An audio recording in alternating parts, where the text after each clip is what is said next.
Assalamualaikum warahmatullahi wabarakatuh. A'udzu billahi minasyaitonir rajim. Bismillahirrahmanirrahim. Maharti keng kasring kamardikan. Sang Hyang Lenggah kang tansah kabalebak proping kanugrahaning Gusti Kang Maha Tunggal. Mugi tansah kajiwa lan mugi tansah kasarira. Wonten jiwangga panjenengan sekalian para tamu talasan kula Waradin Sagung dumadi. Dumateng panjenenganipun pepunden sepuh sesepuh dalah aji sepuh. Ingkang satuhu pantos pinundi pundi.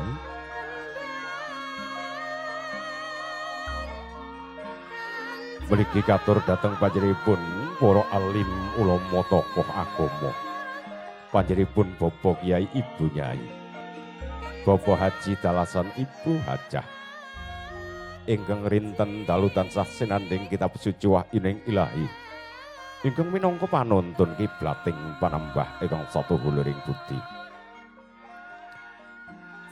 Datan katalumpen mirunggan brayat agung traing kusuma, saking panjenenganipun kadang besan keluarga panjenenganipun Bapa Samingin Suwargi dalah Ibu Sudarmi, talasan pengarak ing putra pinangandian kakung ingkang mijel ing laladan ngramang Kedung Sari Pengasih ingkang satuhu pantes sinambrama ing pambuja. Para pangemban-pangembating praja satraning negari ingkang minangka pangayomaning para kawula tasih kaswasih ingkang satuhu pantes sinudarsana. Piwas agung para tamu kakung iya putri ingkang boten saged kawiji-wiji asma luhur panjenengan satunggal bapa satunggal ingkang sedaya tansah bagya mulya. Kalpurwaken kanthi ngluhuraken asmaning Gusti Kang Maha Kawasa Allah Subhanahu wa taala. Bilih ing kalanggan menika panjenengan sedaya saged angrawi menapa ingkang dados sedahanipun pamangku kati. Panjenenganipun Bapak Samsudin dalah Ibu Eni Munarsih. Kanthi rahayu dada kalih nirsambi kala. Karana menika sumangga sawetawis tansah tumungkul angestu ngara maranggal pepuji nuwun sing Gusti Amarsih kanthi muji syukur dhateng arsanipun. Selawat salamipun Gusti mugi tansah lumintu mugi tansah lumintir katur Rasulullah sallallahu alaihi wasallam ingkang minangka sekang jagat mustikaning umat ingkang kula lan panjenengan hantu-hantu pitulunganira donya tumekeng dalahan mangke amin Allahumma amin. Sagung para tamu kakung miyah putri, keparengna kula cuman teka ngadeg wonten ngarsa panjenengan sedaya nuhuni menapa ingkang dados dawuhipun keluarga pamangku gati lumantar Ibu Juru Sumbaga. Panjenenganipun Ari make up rias penganten ingkang mijil ing tlatah kanjangan kepareng nderekaken lumampahing adicara munggu ing adat Widi Widana panggih Sratmaja putra pinangandian Purwa Madya tumekeng wusana mugi katebihna saking gudha rencana pinanggya bagya mulya. Pramila sagung para tamu ngaturaken sugeng rawuh, sugeng lenggah kanthi mardika ing penggalih. Bilih yaosi kauningan wonten ing adicara adat Widi Widana ingkang badhe lumampah ing mangke gagrag Surakarta. Mila wonten ingkang mastani Solo Basahan. saestu nyanyadongi pipalilah konjuk sedaya para tamu lumampahing adat Widwidana lulus kanthi raharja. Bilih sedaya sampun samekta ing gati siaga ing diri. Ibu Juru Sumbaga ugi sampun paring sasmita Serat Maja putra pinanganten paripurna kenya hanglulur sarira pramila kepareng ing mangke kakanthi dhateng saksana panti busana.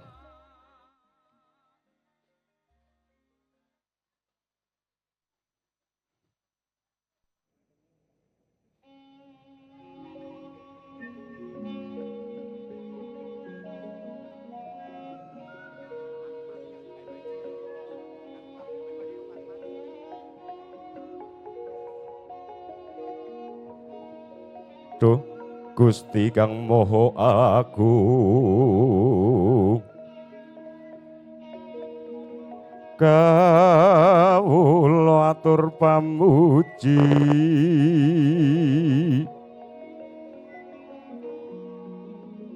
mugi Gusti berkahono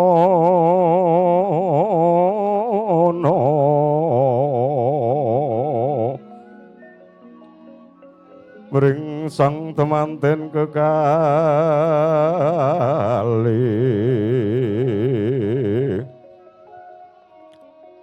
ingkang nedya kawiwaha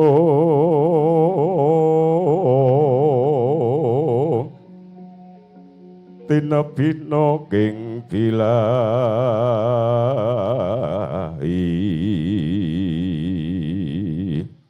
mangkono Sri Atmaja putra pinangantian putri Dyah Ayu Vera Destisian putra pawestri panjenenganipun Bapak Samsudin dalah Ibu Eni Munarsih sampun paripurna ngenyong nglulur sarira hangat Ibu Sono pramila kepareng tumuju wonten ing saksana dampar denta kanthi kabiwada ungguling ketawang puspawarna laras slendro padhet manyura.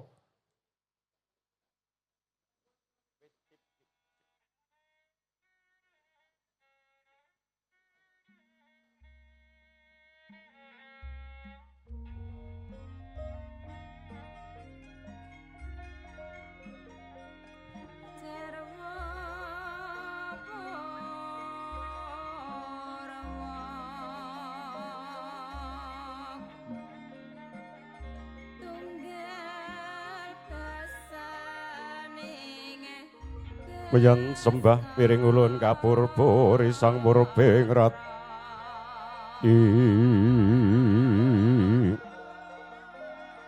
wus tinarbuka wiwaraning kandha kinarya hamya wadining budaya ananggih budidayane manungsa ingkang rinakit kanthi endahing basa lan sastra satemah ambabar gelaring budaya ingkang endah edi adiluhung bangkit hangarah prana miwah hangangkat drajating bangsa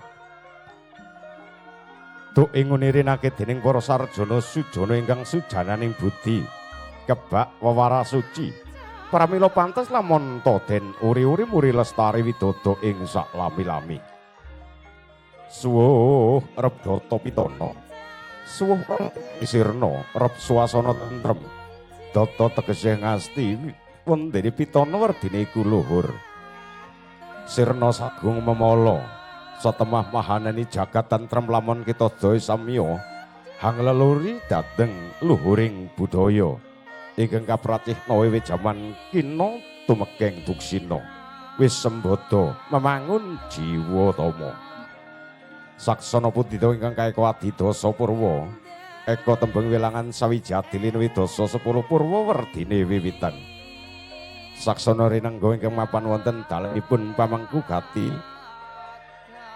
Bapak Samsudin Gotrah keluarga awit piyambakipun nedeng sanget netepi darmaning asepuh Hangrakit Sekar Cempaka Mulya ngawiwaha Supta Mahargya Siwi Sriatmaja putra pinangantian putri Dia Ayu Vera Destian ingkang sampun ing saksana pinanci aben agen putra pinanganten kekalih Gya hangadani murwakani upacara adat kang sepisanan wontene lumampahing adicara panggih saking tembung pangudi gambuing penggalih kabiwada monggang kodhok ngorek.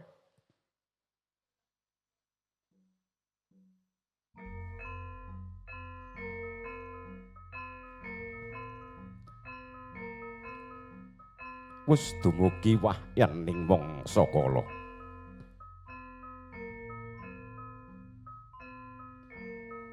Dumawahing kodrat saking panguwasaning Gusti Kang Morbeng dumadi.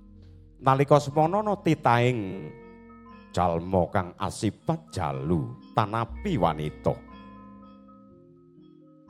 Sumedya netepi ila-ila jaring para kina ingkang sampun jinempana ing akasa. Sakala Sratmaja putra pinanganten hangadane upacara balang gantal. Balang gantal dumati saking ron suruh kang temu rosih. Senajan to dinulu beda lumah lawan kurbe nanging yen ginegit padha rasane. Senajan to sajuga jejer priya sawiji putri nanging yen wis manunggal tekate bisa manunggal cipta rasa lan karsane. Pinasti jatu kramane. Tinangsulan lawe wenang kang awarna seta bawanira sampun tinangsulan ing akrami. Mugi tatenalisir marang anggering kautaman. Purna balangan gantal kalajengaken adicara candhake paragan kawastanan wiji dadi ya antiga pinaringon sasmita dhateng Kisub Ibu Sumbaga saking panjenengan Ari make up rias penganten kang mijelking wewengkon kanjangan mratitisaken adicara adat Widiwidana mangkono to pidak tigan wiji dadi anjunjung ampeyanira ingkang kanan kapratitisaken sajroning antiga tinapak ing padha pecah datan maujud malih kagiat kang samya hamulat pecahing tigan suka pratandha sedaya wewaler sampun kabirat antawisipun jalu pawestri sampun kaedanan dening hukuming negari miwah agami. Gito-gito putra pinanganten putri sigra anyandak wenang bokor ingkang istri Triwarna ambasuh ampeyanira garwa ingkang sampun sembodo anjatu krama kabasuh ampeyanira ingkang kanan ngicali sedaya sekerta mugi manggih raharja sasampunipun paripurna wiji dadi ya antiga angadani upacara candhake paragan ingkang kapratitisaken dhateng panjenenganipun Bu Ari make up rias penganten king kanjangan adicara candhake paragan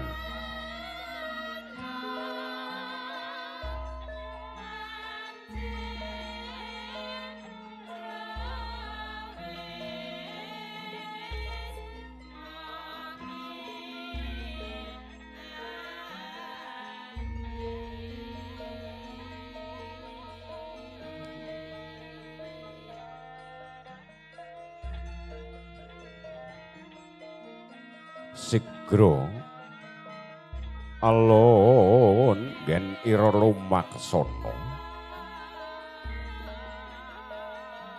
jejering wanudya ingkang bekti kaliyan ingkang raka dasan nerak marang ager-agering kautaman Sigra hangatane upacara candhake paragan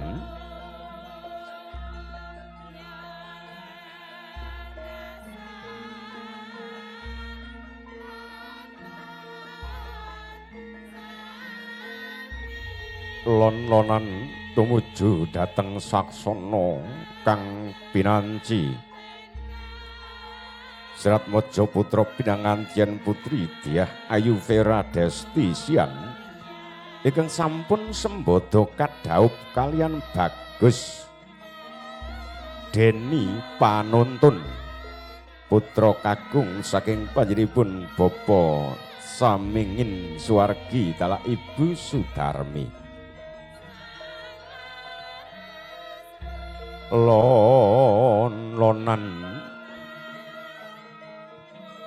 Serat Mojo putra pinanganten kekalih tumuju ing Dampar Denta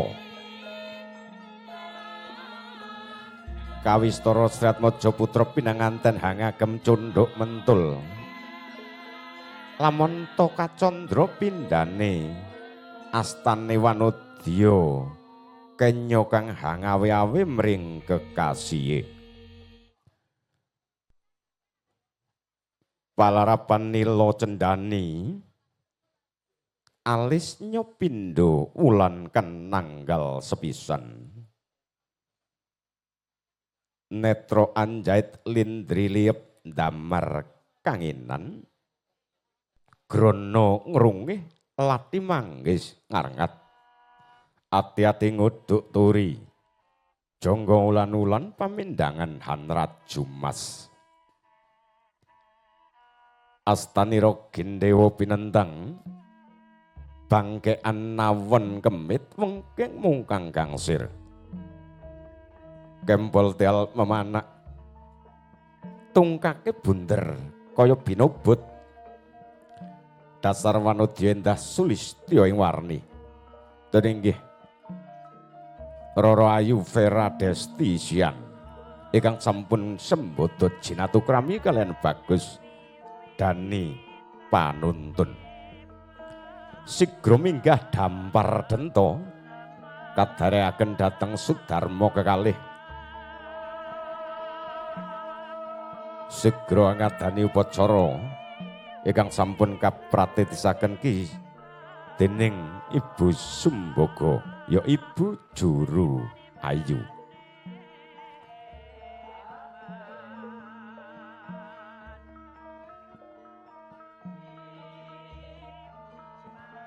kapratitisaken adicara ingkang kawastanan kacar kocur ya tampa kaya ya guna kaya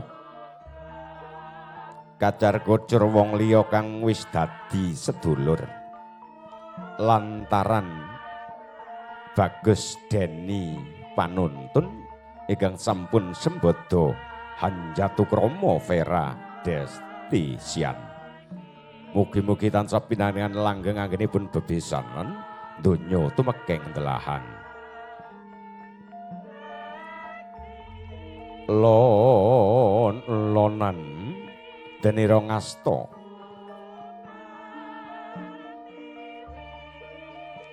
tampa kaya utawi kacar kocur kang dumadi saking kacang kawak kedhelé kawak beras kapulaga dalah arta receh sigra kapratitisaken sajroning kacu kang pinarada jingga parandene datan wonten ingkang marebel Suka Pratandha putra pinangantian putri Dyah Ayu Vera Destisian dadi wanudya ingkang gemi surti ngati-ati nastiti yo gemati sasampunipun nampi tampa kaya peparinging garwa kinasih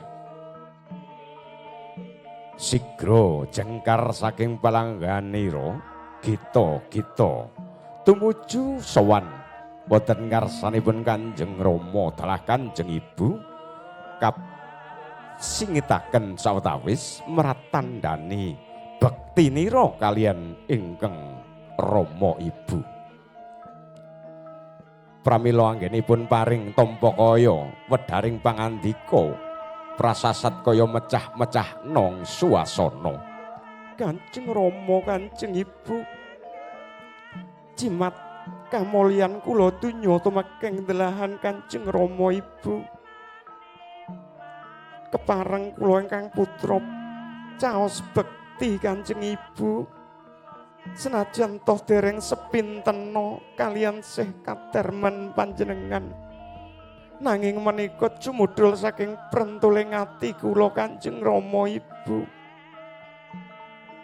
Kanthi raos bingah dalah syukur panjenipun Bapa Samsudin Hanampi peparinging ingkang putra kinasih kasingetaken sawetawis kalamonto benjang kapendhet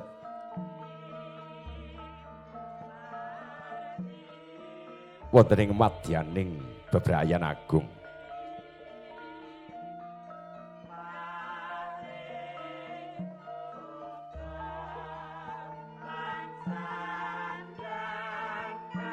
Sasampunipun paripurna adicara kacar kucur kalajengaken adicara dahar walimah ya kembul bujana Andrawina. Kembul araning sareng bujana wujuding dahar. Dahar sesarengan sakedhik bapa sakedhik. Menapa ta wujuding dedaharaning putra pinanganten. Boten namung wujudipun sega utawi sekul. Dumadi saking wowoanipun pari. Senajan toh namung tanam tuwuh. Wujuding pari saya sepuh, saya isi, saya kuning, ya saya tumungkul. Mugi-mugi Sri Atmaja putra pinanganten saya sepuh, ya suwane mangke. Mugi tansah isi, mugi tansah ning penggalihe, tumungkul ing bantala, minewun dhateng ngarsaning Gusti Kang Murbeng. Dumadi sasampunipun paripurna ngunjuk dahar walimah kalajengaken ngunjuk tirta wening, tirta araning banyu wening wis ngarani. Muga-muga Sri Atmaja putra pinanganten kekalih pinaringana wening penggalihe, pinaringana banyu suci perwita kang sariwadahing suci perwita. Awit kekalih nya pinaringan jodho boten karana kapeksa, boten aningali bagus lan ayune rupa, nanging dumaweng pesti saking Gusti Kang Murbeng dumati pinaringaning jodho kang sejati. Sasampunipun paripurna ngunjuk tirta wening, pinaringan sasmita dhateng Ibu Juru Sumbaga katingal duwung kalolos utawi piandel kalolos saking punang wangkingan.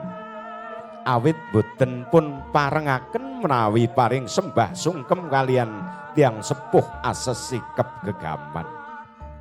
Boten wonten pusaka ingkang ampuh ing Madyapada kejawi namung pandonga saking Kanjeng Rama dalah Kanjeng Ibu.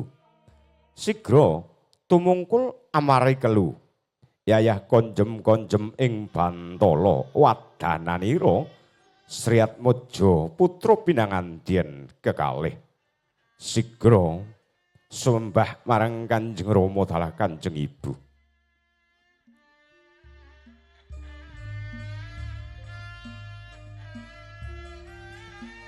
Kanjeng Rama, jimat kamulyan kula donya tumekeng delahan Kanjeng Rama, Kanjeng Ibu. Kepareng ingkang putra ngabiyantara sowan mamayinta nyuwun pangaksama Kanjeng Rama, Kanjeng Ibu.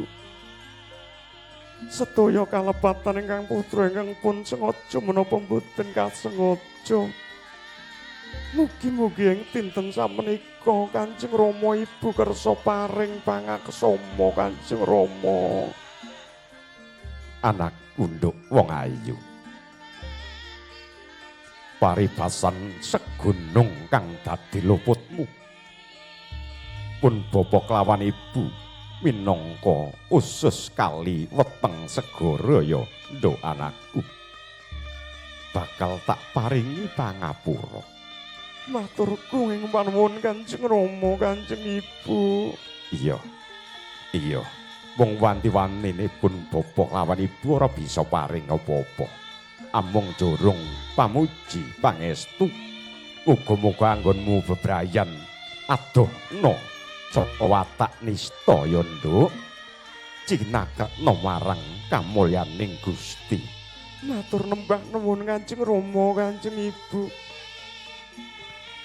Sasampunipun paripurna paring pangaksama dhateng Kanjeng Rama dalah Kanjeng Ibu panjenenganipun Bapa Samsudin sigra lumarap wonten ngarsanipun tiyang sepuh saking Bagus Deni panuntun ingkang minangka soleh sarira panjenenganipun Bapa Samingin. Sigra tumungkul amari keluyayah konjem-konjem ing Bantala Wadananira. Ingkang putra penganten kekalih nggih paring pangaksama. Wonten bebasan kaya kasaputing mega himantaka.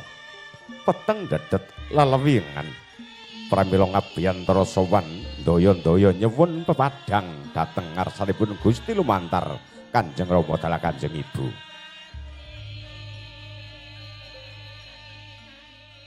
Rama Ibu sesembahan mami katampiya sembah sungkem hamba saking kawula penganten putra nyuwun pangestu ora kurang sawiji-wiji tansah kali sing rupeta ing slami-lami nipun Kanjeng Ibu mawantu-wantu pangestu panjenengan Kanjeng Ibu. Anakku nggih recah bagus. Wiwit dina iki sliramu wis pinaringan jodoh kang dadi pilihanmu priyangga ya anakku cah bagus. Ngestuaken dawuh Kanjeng Ibu. Mung wileng welingipun Ibu tresnanono garwamu apa anane ya anakku cah bagus. Ngestuaken dawuh. Muga-muga pinaringana jodoh langgeng donya tekaning akhirat. Aja lali kowe ninggalke salat yen anakku cah bagus lan sliramu wong ayu. Ngestuaken dawuh Kanjeng Ibu. Paripurna genyo paring sembah sungkem sudar mo kekalih. Kepareng wangsul lenggah dateng kursi pinajang.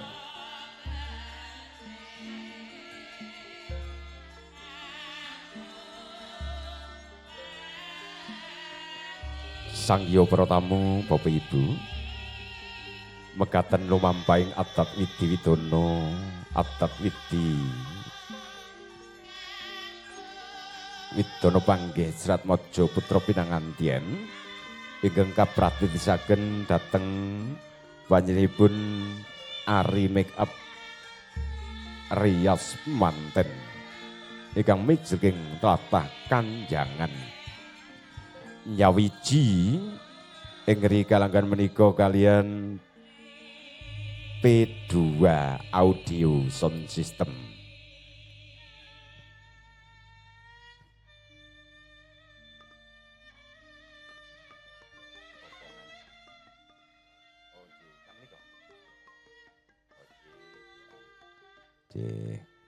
Sagung para tamu kakung Miyah Putri, bilih sasampunipun adicara sungkeman utawi pangabekten saking prentuling ati putra pinanganten kepingin sanget putra pinanganten kepingin sanget dipun pondhong kalian Rama Sudarma minangka bopong pamungkas awit benjang badhe emah-emah sampun wonten ingkang hangayomi. Pramila sumangga langkung rumiyin kapethik citra kapendhet gambaripun. Langge sasampunipun gambaripun putra pinanganten badhe ae ngadani adicara bopong pamungkas.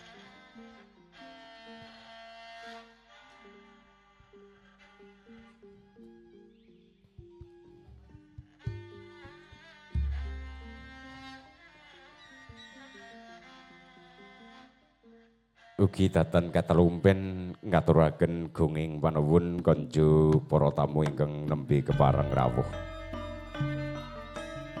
Nembe kepareng rawuh wonten ing adicara pawiwahan ingkang mapan wonten dalemipun Bapak Samsudin Gotrah keluarga. Pramila sugeng lenggah ngantos adicara paripurna tansah matur gunging panuwun kang tanpa pepindhan. Sasampunipun kaapit dhateng Rama Ibu kapendhet gambaripun sesarengan meminta dhateng sing betara pinaringana bagya mula katebihna saking lampah nista Sri Atmaja putra pinanganten kenya bebrayan. Pamintaku nimasida asih antut runtut tansah reruntungan ing sarina sawengine datan kinggang sakramput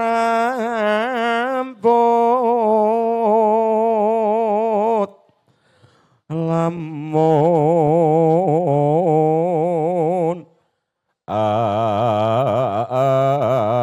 atuh caketing ngati yen cedhak tansah mulat sidya asih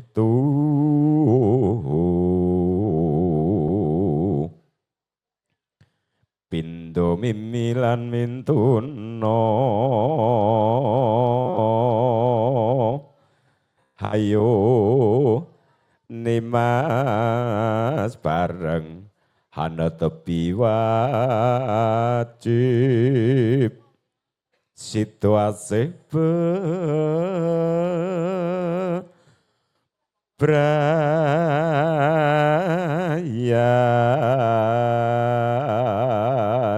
antut runtut kaya mimilan mintuna anggenipun bebrayan.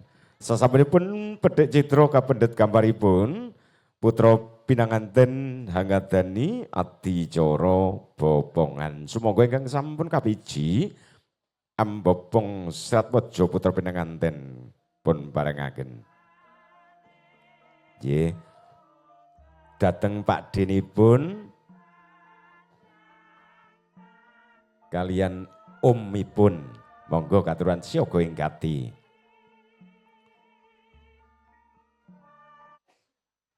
Nggih.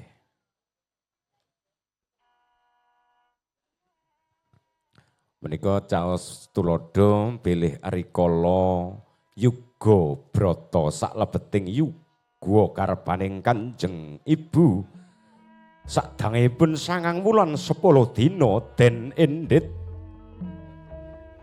pinaringan panguwasaning Gusti saged tumipak ing Mercapada dipun gulawentah dipun glinting dhateng Sudarma kekalih dipun gendong paribasan sampun mentas dongkap kadewasan titi wanci menika badhe mangun bebrayan ateges menika badhe mecah pamikire mila Kanjeng Rama mongko ing raos kepareng hambopong dhateng putra kinasih pun Vera Destisian sasampunipun Kanjeng Rama purna anggenipun bopong tumuju dhateng umipun ugi raos bombong bingah bilih putra keponakan ing ngri kalanggan menika saged kawisuda jinatu krama kalian Bagus Deni panuntun. Muga-muga Bagus Deni panuntun sageda dados panuntun utawi imam sejati tumuju dhateng swarga langgenging Gusti. Kapondhong Sratmaja putra pinanganten dhateng umipun. Nggih. Sasampunipun putra manten dipun bondong kalian keluarga awit raos mongkok sanget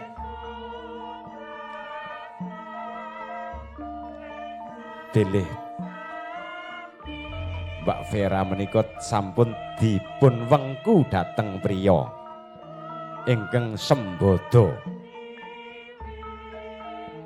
ingkang saged ngayomi hangayemi ya hangayani gilir gumanti anggenipun Bopong Sratmaja putra pinanganten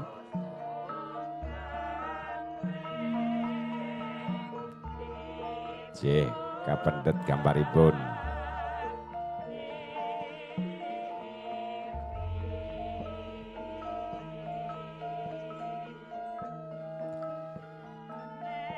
Ngaturaken kawuningan bilih ing rikalagan menika adicara adat Widiwidana dipun pangarsani kalian Juru Sumbaga utawi Ibu Juru Ayu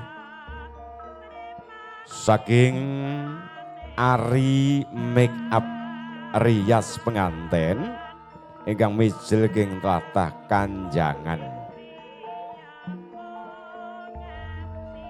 Sedaya ingkang sampun cerukat terampil trengginas pramila anggenipun hamaes dhateng putra pinanganten dalah para-para ingkang nderekaken katingal asri dinulu mencorong pasuryane pepindhane kaya rembulan wanci purnama sidi gilar-gilar pasuryane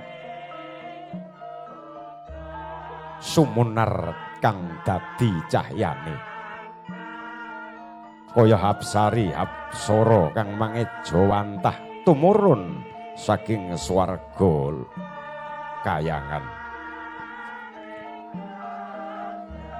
kaapit dhateng pager ayu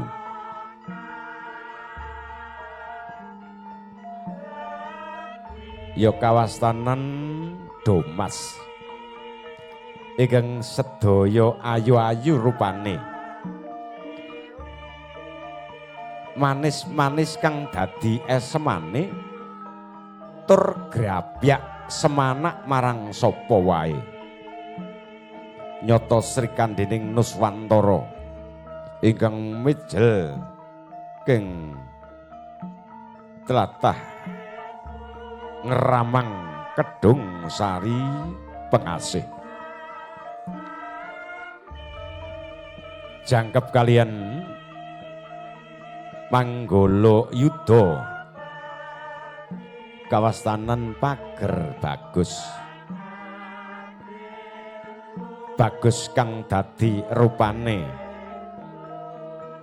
rampak kang dadi dedeg piadege, kembar kang dadi busanane. Ugi kepareng minggah dampar dento kapendet gambaripun kalian putra pinanganten ngatonake tresnane ingkang nembe kiwala kawisuda. Ugi ngaturaken kawuningan bilih mangke sasampun Bedhik Citra sasampunipun putra pinanganten lenggah dampar denta kepareng lumati adicara pambagya Basukiharja. Mangke sasampunipun paripurna pangandika pambagyaharja tumuju mangke dhateng kadang muda taruna kepareng lerem sawetawis. Sasampunipun mangke adicara lerem kalajengaken lung tinampen ingkang kaperang dados kalih sepisan pangandika pasrah ingkang angka kalih pangandika penampi. Sasampunipun lung tinampen paripurna kalajengaken umbul donga lumantar hamdalah sesarengan pratandha ing mangke adicara paripurna.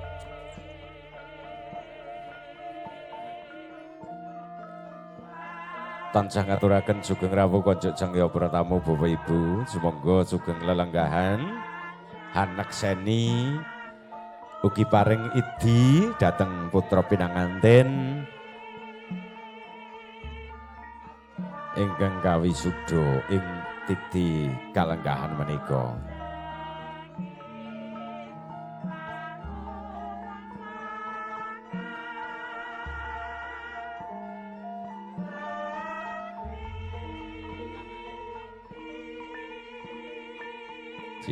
Monggo Bedhik Citra utawi foto pun cekapaken riyin Mas foto. Mangke sasampunipun cekap kepareng putra manten lenggah kalajengaken atur pambagya harja.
Nggih, monggo.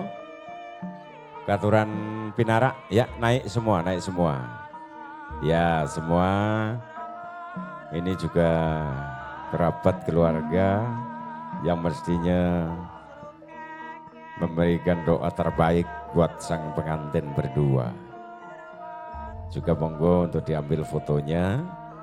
Ini momentum yang sangat istimewa terspesial buat keluarga besar yang mulia Bapak Samsudin beserta keluarga.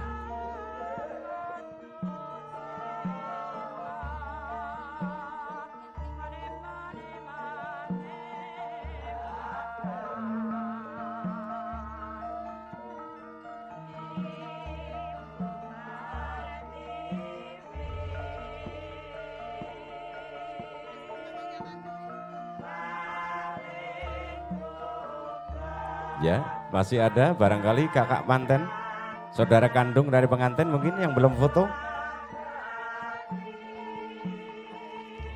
Anje, J, monggo sedoyo, nggih.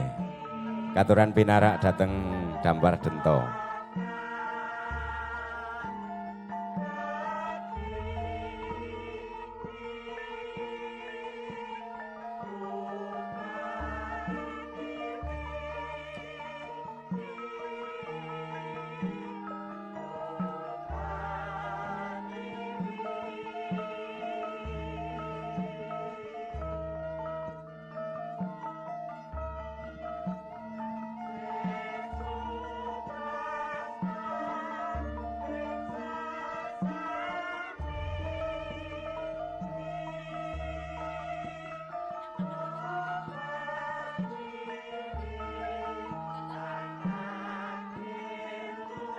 J, cekap J, katuran pinarak lenggah, Ibu Dalah Bopo J.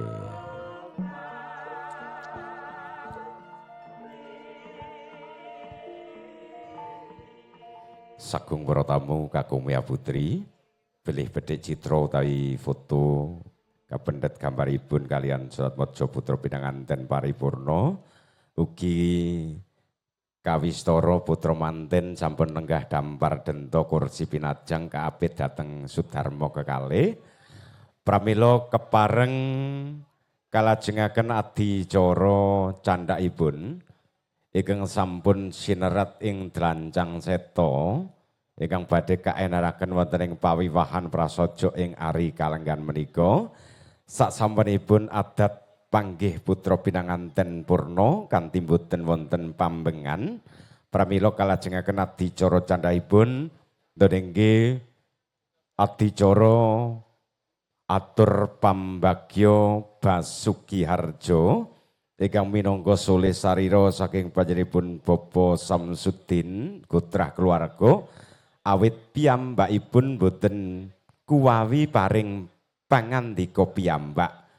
Pramila nyinaraya ing ri kalenggan menika katur panjenenganipun Bapak Fahrodin kepareng wedaring pangandika pambagya harja. Pramila konjuk panjenenganipun saksana pandaya swara katur.